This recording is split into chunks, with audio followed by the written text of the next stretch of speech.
And so, Your Excellency, it's an honor for me to invite you at this time to address the National Assembly.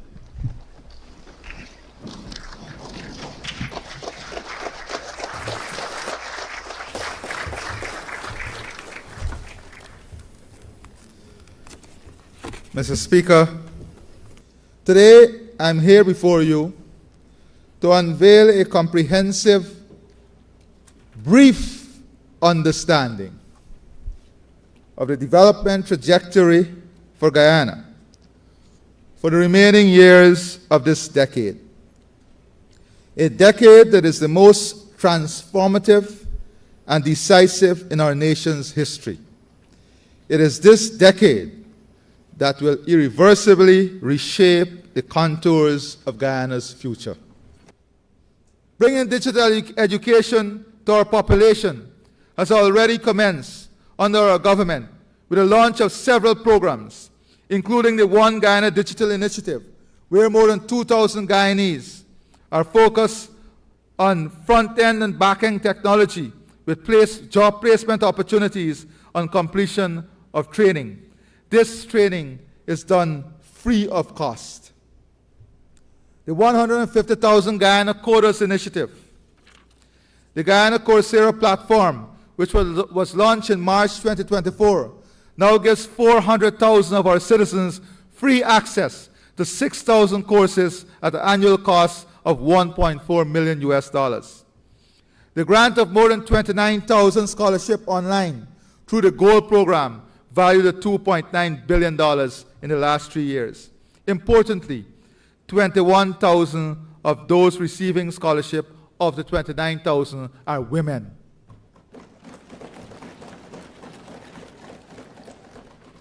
The government is moving to establish the Guyana Digital School to create a new and innovative learning environment for our students across the country, giving every child the same access to the same quality of teaching and material.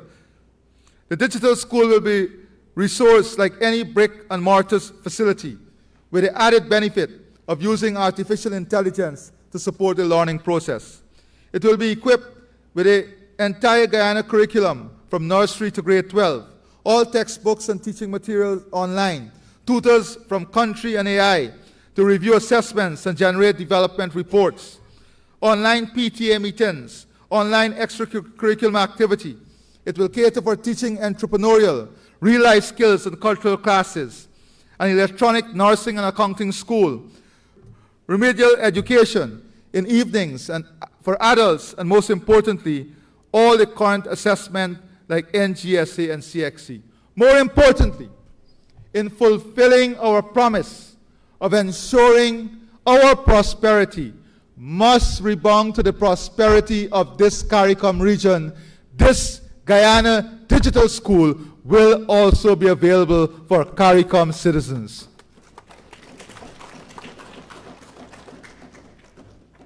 Our Get Safe online partnership and programs to teach fundamental digital skills, even to those who did not complete formal education, will ensure that no one is left behind in the digital transition. We'll continue the Gold Scholarship Program, invest in research and innovation, establish centers of excellence for digital research, promoting innovation and collaboration between academia, industry, and government. Already, we have interventions where all teachers are trained to use various ICT tools and strategies, providing schools with appropriate equipment and software, reforming school curricula for the development of ICT proficiency, providing incentive for training in ICT, and providing community-based training for the use of computers. Digital incubation is also an important part of the strategy. We are nurturing a culture of innovation through digital incubation, with the expertise of industry experts like John Chambers, the former CEO of Cisco Systems, and Haas School of Business, University of California. Our government will create an environment to help SME entrepreneurs use technology to build their startups and thrive both domestically and beyond. We want to create the framework and provide support for young people, women, and persons of determination to access funding robust training, and global markets for the local products and services. Establish smart villages to grow in our natural habitats, leveraging digital infrastructure and business model approaches. Engage the local banking system on how to further support this initiative. It should be noted, Mr. Speaker, that the local banking sector has been working with government to help SMEs and young entrepreneurs in many ways. For a matter of fact, we have seen a drastic reduction of interest rate for agro-businesses to 4% and 3.5% in some cases. This is not accidental. This is as a result of our policy intervention, of our policy direction, of our policy matrix that is encouraging investment, but more importantly, giving confidence in every sector of our economy. Mr. Speaker, through technology, our government is in the process of modernizing our industries to create more jobs, improve efficiency, and ensure sustainable growth. We are currently working with ICA to rehabilitate and restructure the Guyana School of Agriculture to create the first real-time data analysis center of excellence in agriculture within the region. We are working with our healthcare system to be powered by e-health technologies. We are also creating agriculture innovation hub with emphasis on research and development, digital agriculture, precision farming, and the use of advanced technology. It will have an agribusiness component to facilitate entrepreneurship, all of this with a focus on youth and women. Mr. Speaker, we have started using drones to help in the fields, to disperse seeds and fertilizer. We are transforming and modernizing the poultry sector with innovative solutions like tunnel houses, and we are building out high-value crop potential with hydroponics. We will continue to integrate more smart farming technologies and digital tools to increase productivity, optimize resource use, and ensure food security. In forestry, we are already examining the application of digital solutions to manage natural resource sustainability, utilizing data-driven approaches for conservation and resource allocation. We already have one of the more reliable and sophisticated methods of ensuring our forestry harvesting rate is one of the lowest globally. I'm giving these examples, Mr. Speaker, so that you and all members of this House and all of Guyana would understand the magnitude of work that has already commenced in the transformation of this economy. Many times, we do not get the time to discuss these ideas and policies and programs that we are pursuing to ensure we have a modern, state-of-the-art economy. And Guyana is one of the first Caribbean countries to deploy 5G technology. These are accomplishments we should be proud of. These are accomplishments that we earn through hard work and sound policy making, and I congratulate all involved. We have built and operationalized 121 ICT hubs in the hinterland with an additional 26 in progress. Mr. Speaker, we have one of the most aggressive and transformative digital economy in the world today. The level of aggression in which we are pursuing the digital opportunity is second to none. We've introduced the use of satellite connection to our digital broadband infrastructure throughout Guyana to ensure that all Guyanese, especially those in rural and remote areas, have access to reliable, high-speed internet and other digital services. In healthcare, we've introduced e-health services to improve healthcare delivery, data management, patient care across the country. Using technology, our vision is to make Guyana the epicenter of regional healthcare with advanced medical infrastructure, specialized treatment, research and innovation, referral hubs, access to education and training, and emergency and critical care. Mr. Speaker, we are also building the electronic health record, which will go live in 2025 and fully deploy nationally long before 2030. Telemedicine sites to date, we have 50 telemedicine sites to date. By next year, it will be expanded to at least 250 sites. And these are not only telemedicine sites to support healthcare in the region. These are also used as continuous education platform for health service providers. By 2025, all medical imaging will be entirely digital. The days of walking around with stacks of x-rays will come to an end, because all medical imaging will be entirely digital by the end of 2025. You'll have expansion of telehealth application, telepathology, teleradiology, expansion of the disease surveillance system and digitization of the system. We'll implement a program to train people in health informatics and managing electronic health records. We'll also be utilizing AI in medicine to help read results and tests.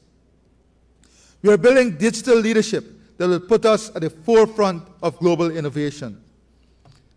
We will develop an artificial intelligence ecosystem that powers industry from agriculture to public safety, positioning Guyana as a leader in AI innovation. Mr. Speaker, these are the investments that are needed as we build a modern, robust economy, one that will be able to compete with any globally.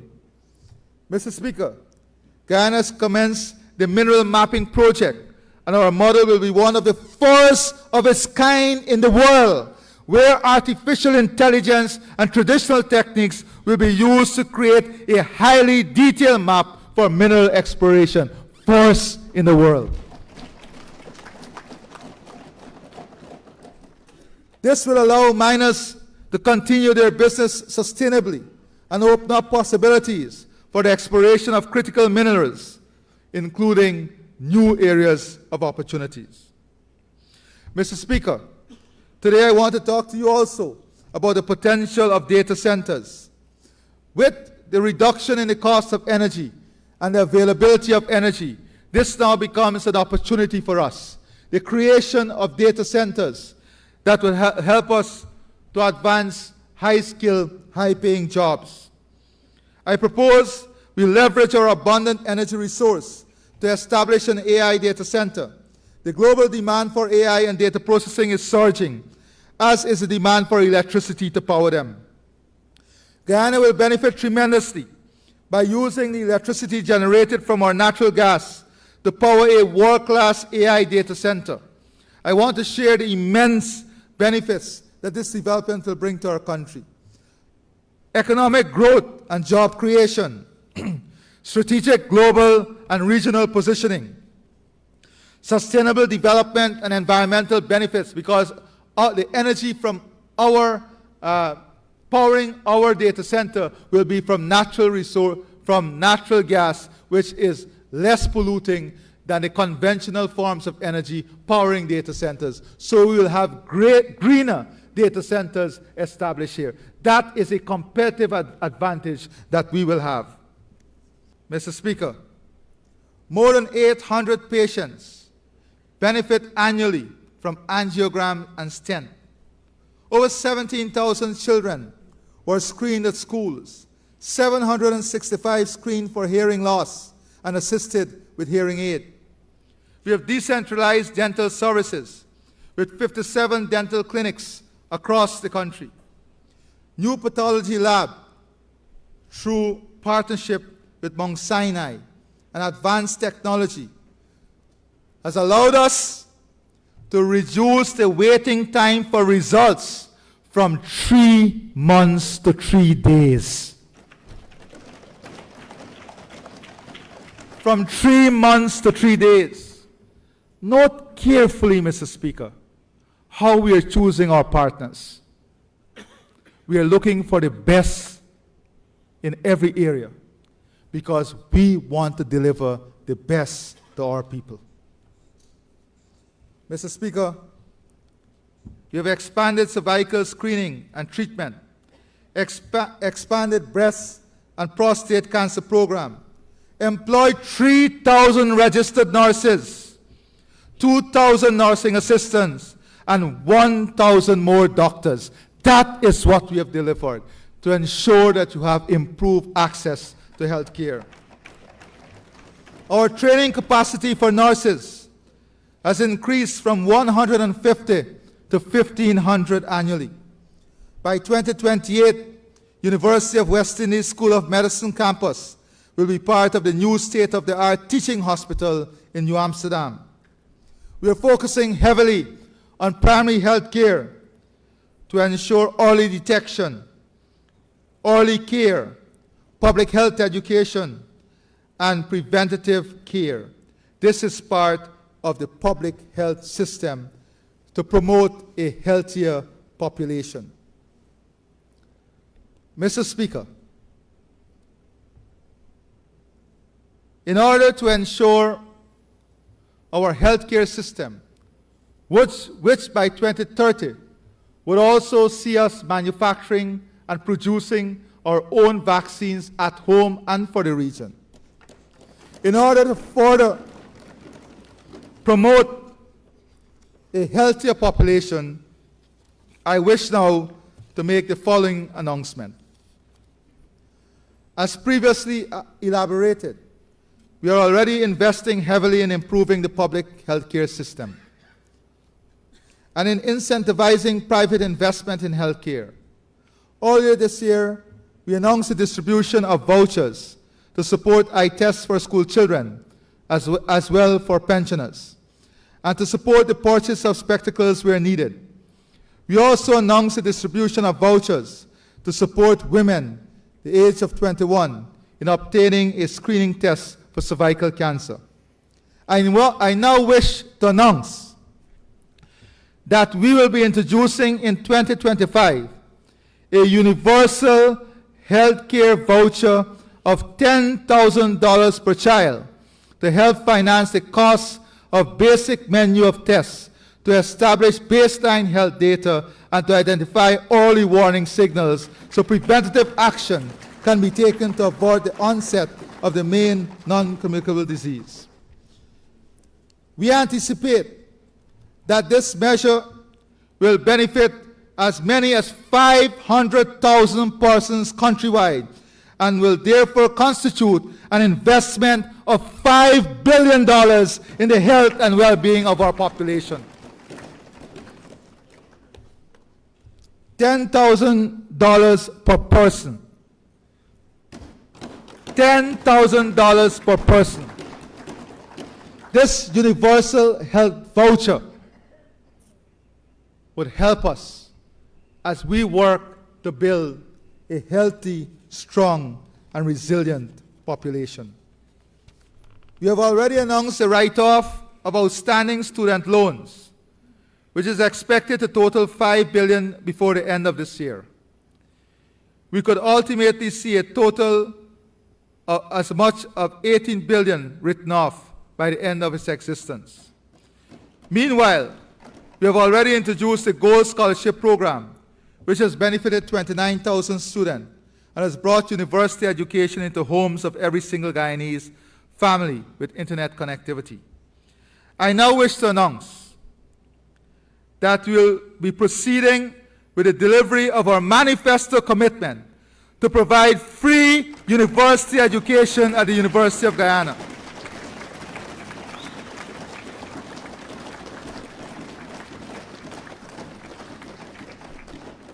Mr. Speaker, in the interest of the children of Guyana, I pause for greater recognition from this House.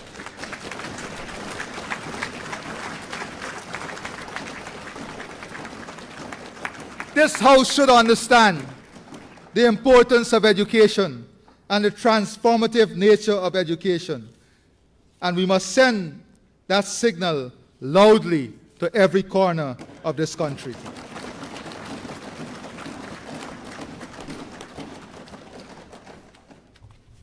Mr. Speaker, accordingly, starting from January 2025 semester, tuition fees will be completely abolished at the University of Guyana.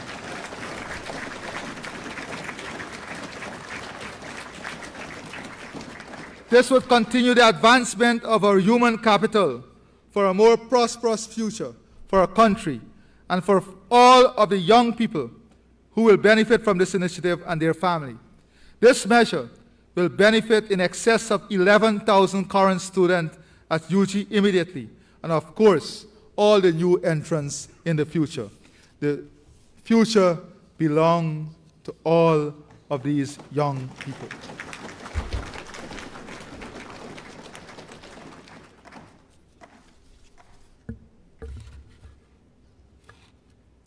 Mr. Speaker, that initiative would cost us in excess of $18 billion.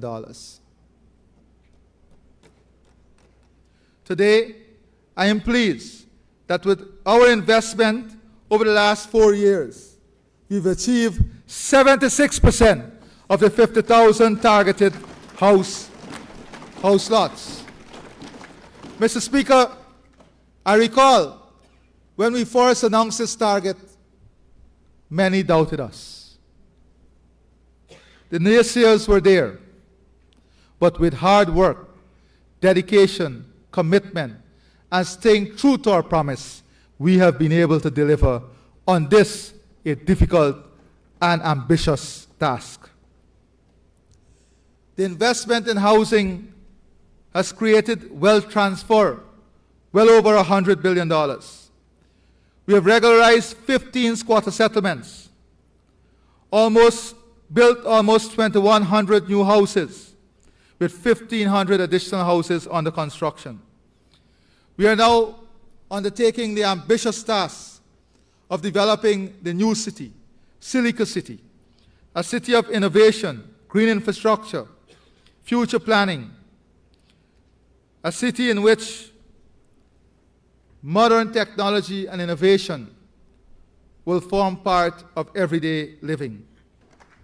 We are also investing in an efficient river transport system.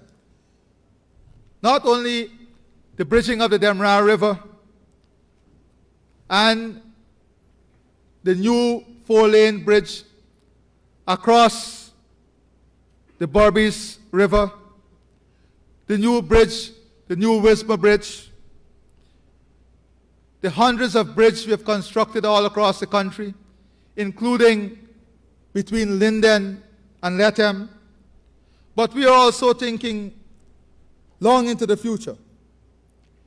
The Kurupukari Bridge, the Quarantine River Bridge, the establishment of a pontoon service to service Falls Mouth to Bartica in support of the Timeri to Sandhill Road Link, the Parika to Goshen Road Link, the continuation of the highway from Schoonard to Parika, examining the viability of a light passenger rail system and a cargo rail connecting to the Deepwater Port facility. These are all plans being examined and underway in fulfilling Ambition 2030 and Vision 2030. While the aim of further reducing the cost of commute, especially for the thousands who cross the Berbice and Demerara rivers daily, when the new Demerara River Bridge is completed and brought into operation, we will abolish the bridge tolls on both those rivers. We will abolish the bridge tolls on both the Berbice and Demerara River and the Wisma River. This will save commuters in excess of $3.5 billion annually, and that is taking today's use. With these announcements, the use of these facilities would obviously increase and expand rapidly. These tenders will deliver 230 kV transmission lines and substations to transfer bulk power to West and East Berbice, as well as Linden. Each new substation that GPL will construct will be completed with new distribution feeders, fully equipped with all relevant equipment ready for a smart grid. Additionally, the development of 5 solar PV farms, including 18 megawatts, is underway, with plans for 3 more, adding another 15 megawatts. These investments aim to enhance the reliability of the power grid and improve access to electricity for new customers. Our investment in renewable energy have been ramped up, resulting in a 224% increase in electricity generation from solar, hydropower, and other renewable sources since 2020. Mr. Speaker, in keeping with our commitment to reduce the cost of electricity, I wish now to make the following announcement and commitment. We will be reducing by half, by 50%, the cost of electricity for every consumer in Guyana.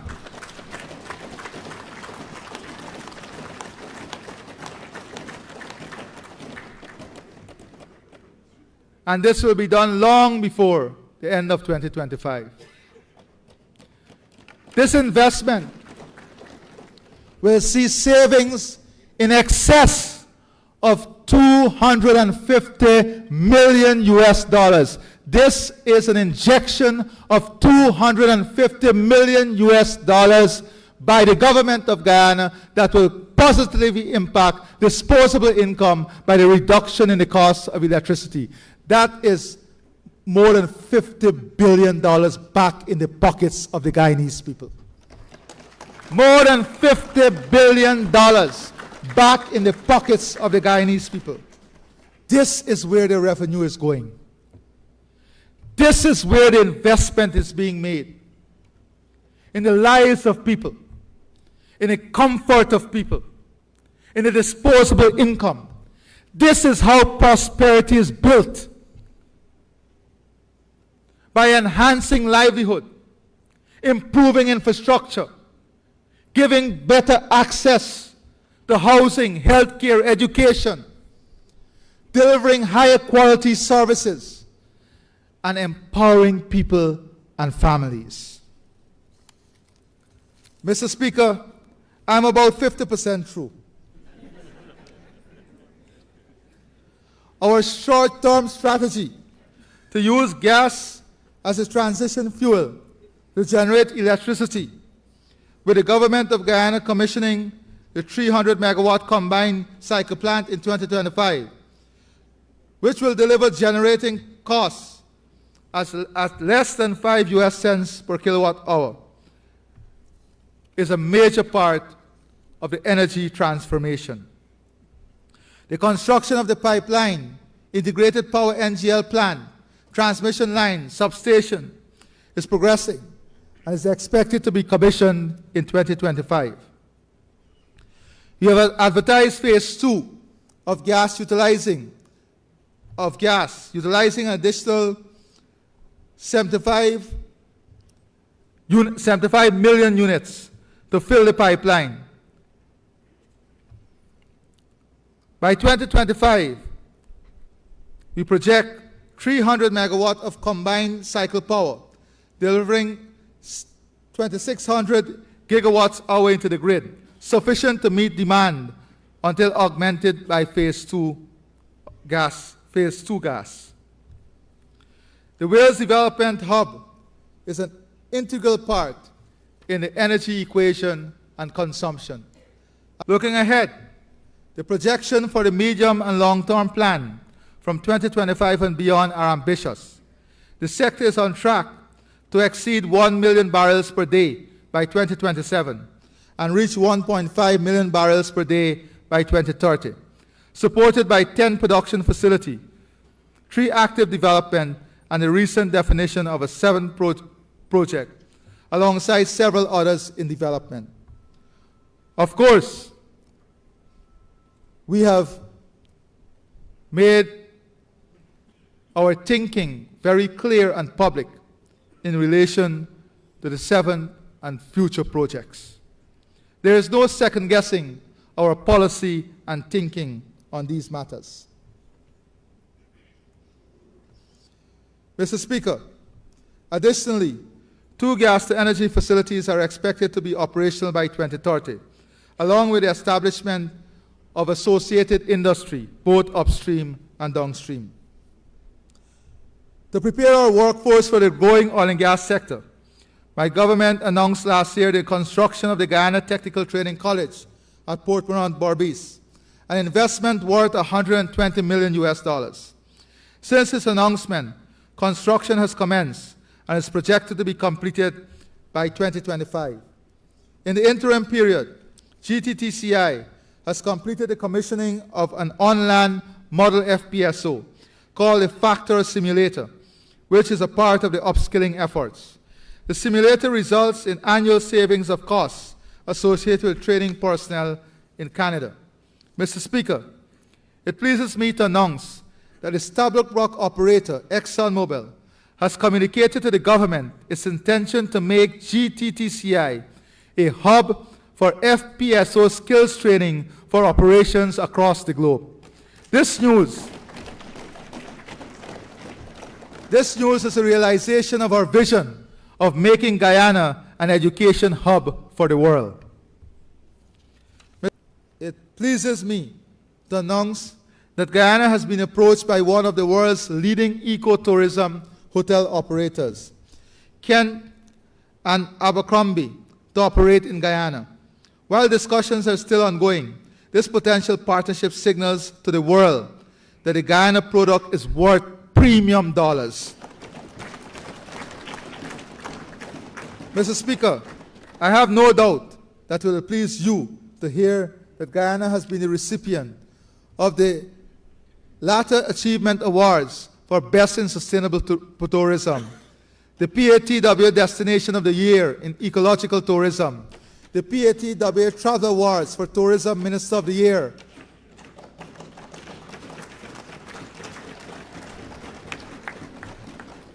Silver Place at the 4th edition of the WTM Latin American Responsible Tourism Awards under the Best Initiative of Indigenous Tourism and Traditional Communities. Mr. Speaker, you're there. The investment we are making in the hinterland is transforming their tourism product.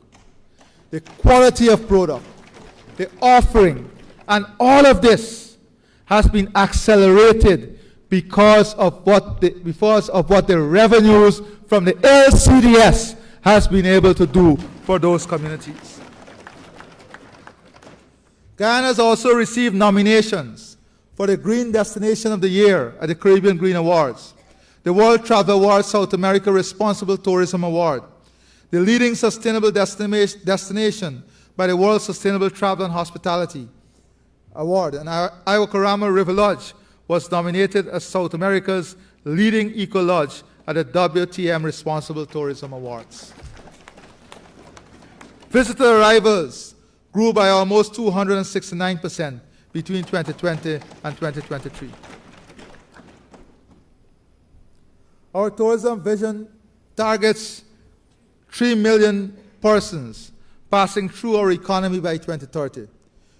This is critically needed to utilize the services that both government and the private sector are investing in. We have welcomed 6 new airlines, including British Airways, United Airways, and Avianca. 238 tourism businesses and guides have been licensed. These major accomplishments emphasize our need for more infrastructure and human capacity building. We are both in order to further support our pensioners and elderly. I wish now to make the following announcement.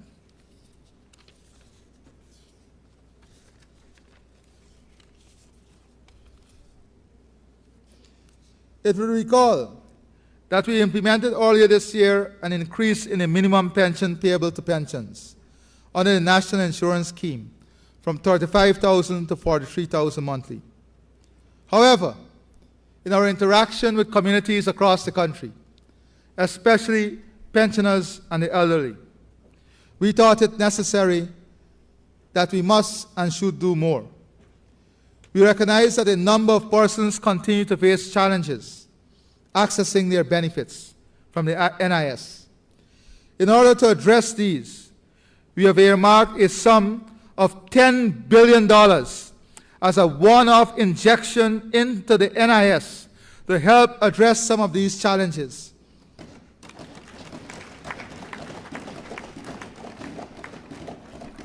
The detail of which will be outlined in the 2025 budget.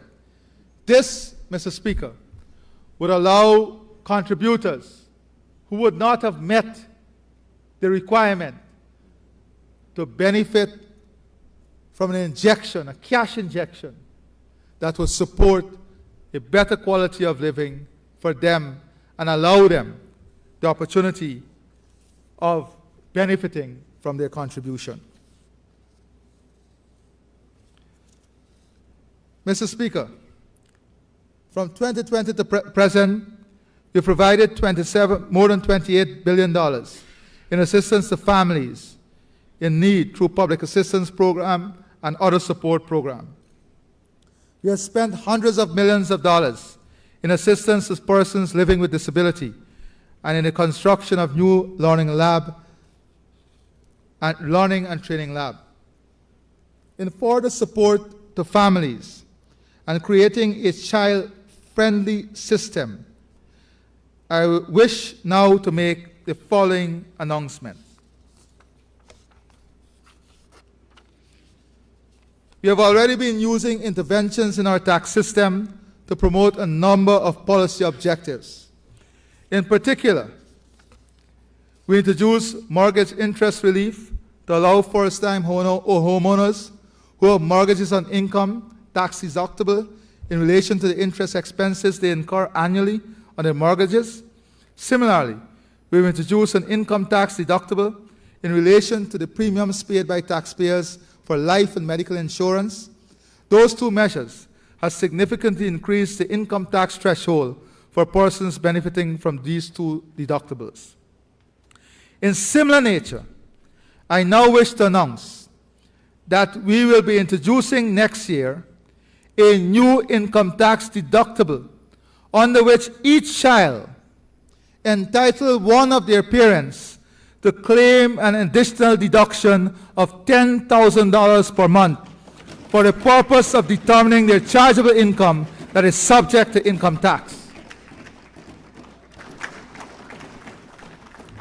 We have a commitment to all of Guyana to be part of the solution and not the problem. I encourage the seats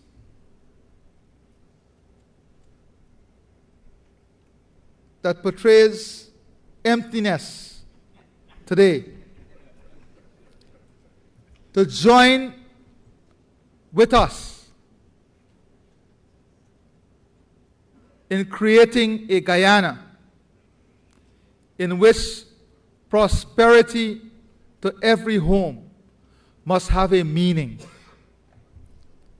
in which development must be accelerated, in which unity, tolerance, togetherness must be the new art form of politics, and division, disharmony, disunity, and false narrative must be the instrument of the past.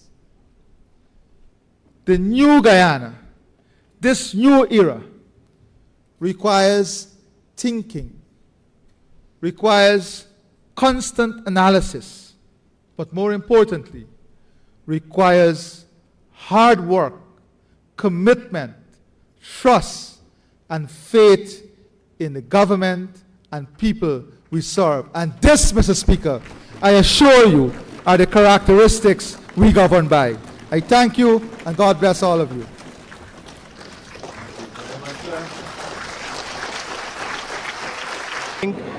This was such an impactful presentation by His Excellency. I can tell without and beyond a shadow of a doubt that the majority of this country were glued to their TVs and their phones to find out what it was the president had to say. And what we've heard from the president earlier today was truly a remarkable reflection of the government's policy. We've seen in the measures that are most popular now, Michelle, we've seen one of them being the one-off cash grant to every household of $200,000. But the president did not stop there.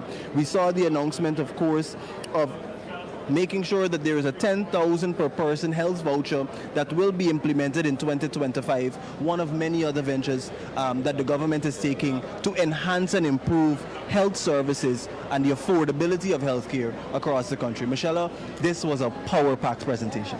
Free university education from 2025. You prepare to exit the university. Are you thinking PhD at this stage from 2025? Well, I can imagine every student of the University of Guyana now thinking about that, because this makes education much easier. There are many people who wanted to go to university to further their education for a long time but were unable to do so because of the cost of education. And seeing now that the University of Guyana, come January 2025 will be free again, I know that there are hundreds, if not thousands of people that will line up and join the University of Guyana. It's going to be big. And I think, Michelle, one of the things many people have been talking about is making sure, of course, that this is done in a manner where quality is also kept. And I think the government will invest in that as well. And if you are watching the broadcast at this moment and you currently earn 70, 80, 90,000, by the end of next year, you will be earning on a minimum $100,000. Yeah, and as a matter of fact, with the hundreds and maybe dozens of delegates that were in the dome today, we have joining us just in a few moments on set, Michelle, to share his thoughts with us. On all that transpired, the chairman of the Private Sector Commission, who will be joining us on set in just a few moments. We really want to hear those thoughts and what they were like. So if, of course, the PSC chair can join us. Sure, and in this microphone. All right, thank you. Go ahead, Siobhan. We have in a few the president, who is very near to us, but we want to have this conversation, of course. Mr. Singh, thank you so much for joining us. Your thoughts on all of the measures implemented so far? These measures that His Excellency just announced are incredibly good measures. These measures are going to significantly reach almost every single Guyanese. It is also good for business. So a lot more disposable income is going into the pocket of the ordinary people, and that's an incredible thing. That's going to allow our people to live a better life. So also going to assist, a lot of the measures are also going to assist young children, school children, which is an amazing declaration today. And I think these measures were carefully thought out in a manner where, when implemented, it's going to make sure that every single Guyanese benefit from what is taking place. And I think Our Excellency have done an extremely good job in being very targeted and strategic in the areas that they're putting incentive and measures to help our locals and our people to benefit from it. There were important measures that were identified for the private sector, particularly relating to poultry production. Share with us your thoughts on the government's vision in making sure that poultry production can increase at a rapid pace. You see, poultry production is something that's going to help a lot of our Guyanese. If we get more people involved in poultry production, it's going to reduce the import. It's going to also allow each person, a lot of single parents will also benefit from poultry production. A lot of people are staying-home moms and dads. They can end up doing a lot more poultry production, which is going to add a lot of value. The demand for poultry over the years in our country have increased significantly. And we can see going down the road, we can see a lot more of those being demand keep rising as a result of the oil and gas sector keep growing, and all the other sector keep growing also. One more question before you go, Mr. Singh. Free university education from January 2025. How do you see this impacting our economy in the years to come? Look, we need to educate our economy. We need to continue to grow our people in a manner where they can meet the demand of the growing economy. By offering free education, we're now allowing a lot of people who could not afford university to now go to those higher level of education, which also will impact our business sector, the private sector, and the development at large in a very positive way. So the free education and the free university is an excellent move that can be taken. And I think the private sector is very happy to see that our children who cannot afford it anymore, they can now go to university, offer a good education, and then they can be reinstated back into the private sector, thus helping the private sector to meet the demand of the growing sector with the labor market. Mr. Singh, I want to thank you so much for spending those few moments with us. We really appreciate it. All right. You've heard from Mr. Kamal Singh there, of course, the chairman of the Private Sector Commission, sharing his thoughts with us on all that has transpired here at the Arthur Chung Conference Center during the President's address to the 12th Parliament. Of course, as we've mentioned to you already, there were a number of measures announced earlier today, and of course many more of those measures will continue to come to fruition as time goes by. We've heard about the free university education, we've heard about a number of other things, and now of course we'll have more interviews to share with you so more people can tell you about their thoughts on what transpired earlier today. We have joining us, of course, is the ambassador, the Chinese ambassador to Guyana. Thank you so much for joining us. We really appreciate it.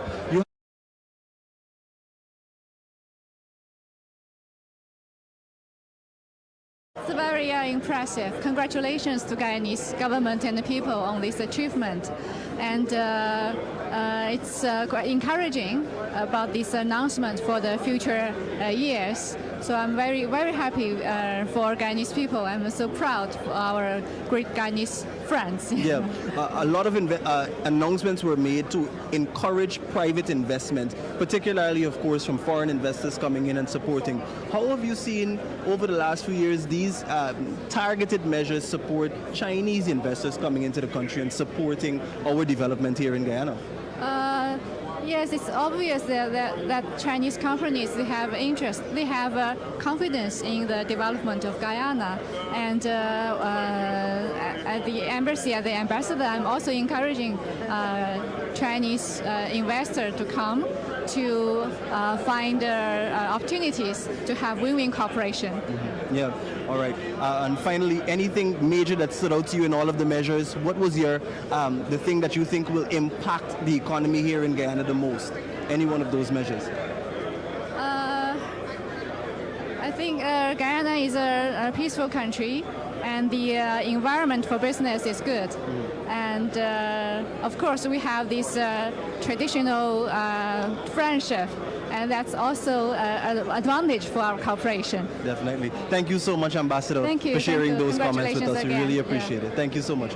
You heard there from Her Excellency Go Haiyan speaking to us and sharing her thoughts, of course, with, in relation to the announcements made by the President. I wanted to pause to share a bit more insight into one of the measures announced by the President, particularly relating to a 10,000 tax deduction per month per child to one parent. Of course, we know that the income tax threshold lies at 100,000, and for every child that a parent has, one of two parents will be able to have that tax deductible added to their income tax threshold. We have joining us now City Councillor Mr. Alfonso de Armas, who also had the opportunity to be in the dome when the President made his announcement. Mr. de Armas, thank you so much for joining us.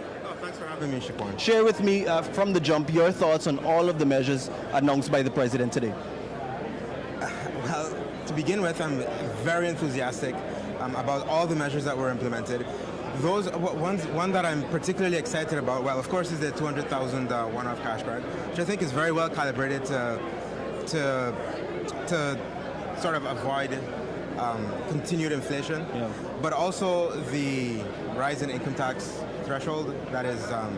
That's really goes a far way into putting more money in people's pocket. The emphasis on universal education. Yeah. I mean, we all know that education is really how an economy and how a country is built. And so I'm very, very excited to see that it's not just a promise, but something that was actually done. Action. That's what makes a difference. And that's what we saw today, and that's what I'm sure we'll continue to see. The President announced specific and targeted measures to increase poultry production across the country. Share your thoughts with us on how you think those kinds of measures can impact the production of poultry across our country. Well, it's on three main areas. I think the impact of those measures, not just on the increase in poultry production, but its impact on small farmers. Yeah. Right. So I'm a big fan of entrepreneurship. This really goes a far way into driving entrepreneurship in small and medium-sized farmers. Secondly, it addresses a bugbear in our economy, which is food prices. Right? We all know basic economics dictates that once supply exceeds demand, then prices begin to fall, and this is what I hope that we begin to see, Right. and we will begin to see it as a result of some of these measures. And so yeah, I'm very excited. Yeah. And before you go, you touched on the free education that will come into place by 2025. But I just want you to share with us a little bit more on the 10,000 tax deductible that will be given to a parent to help support their child's development as they continue to move forward. Your thoughts on that? That is in healthcare, right? Yeah. Yeah, you know, a feature of many developing economies around the world is not enough equitable access to healthcare, and this addresses that issue very well. This 10,000. There are so many families around Guyana that this will benefit. Once your children have access to education and to healthcare, I mean, now the role is on you as a parent now, right? Yeah. Mr. Diarmas, thank you so much for spending the last few minutes with us. We really appreciate it. Thank you so much. You've heard from Mr. Alfonso Diarmas there, of course, who is and has been a city councilor there at the Georgetown Mayor and City Council. We're here still on the sidelines of the Arthur Chung Conference Center after the address made by His Excellency Dr. Mohammed Irfaan Ali. Of course, joining us now to have a brief conversation surrounding what has transpired today is the head of Go Invest, Mr. Dr. Peter Ramsaroop. Dr. Ramsaroop, thank you so much for joining us. Pleasure. So you've heard the entire presentation. Share with me, first of all, of course, your thoughts on all that has transpired here in the Dome earlier today. Well, it's an excellent speech by His Excellency. Overall, about the nation and the development and transformation of Guyana.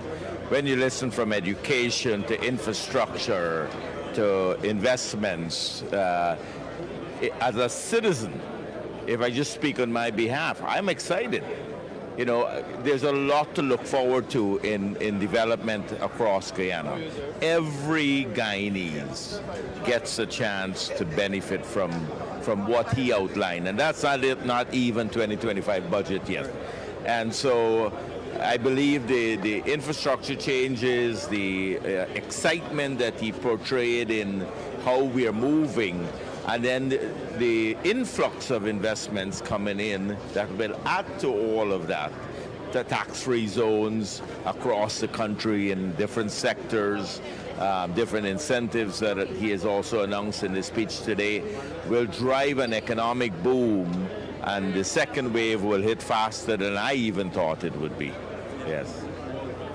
Before you continue, your thoughts, particularly in relation to the $200,000 grant for every household across the country. How do you see this impacting the lives of Guyanese? Well, it is significant. Disposable funds generate. For every dollar that I get in my pocket is disposable, I most likely will spend 50%, and I hope somebody says 50%.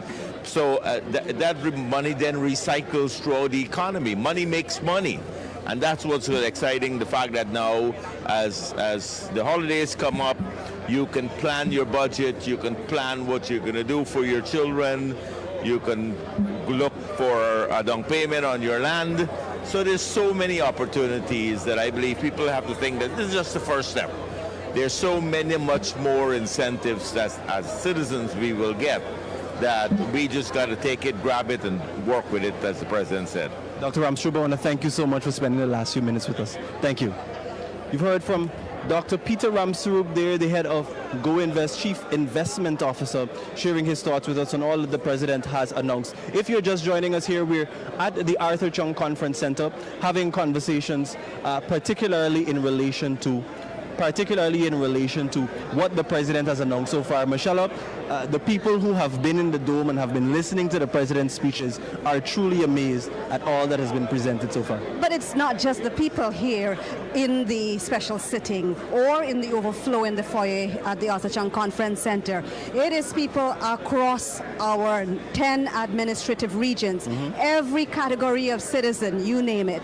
The $10,000 universal care grant for the child. You can take your child in to have a checkup done. We already have the vouchers going. Matter of fact, today and tomorrow, the Cape Cash grants are being distributed. Yep. We talk about our senior citizens. We talk about the tax relief that one parent will get when they do their tax returns. I mean, 3 hours is a lot of measures. We will all be pulling it apart, but of course citizens are resting easy. They really wanted to hear what His Excellency had to say. And of course, Chakawan, we started by giving the big picture earlier, and he was able to fill in the gaps for us. We said this is what he said in 2021. We are now in 2024.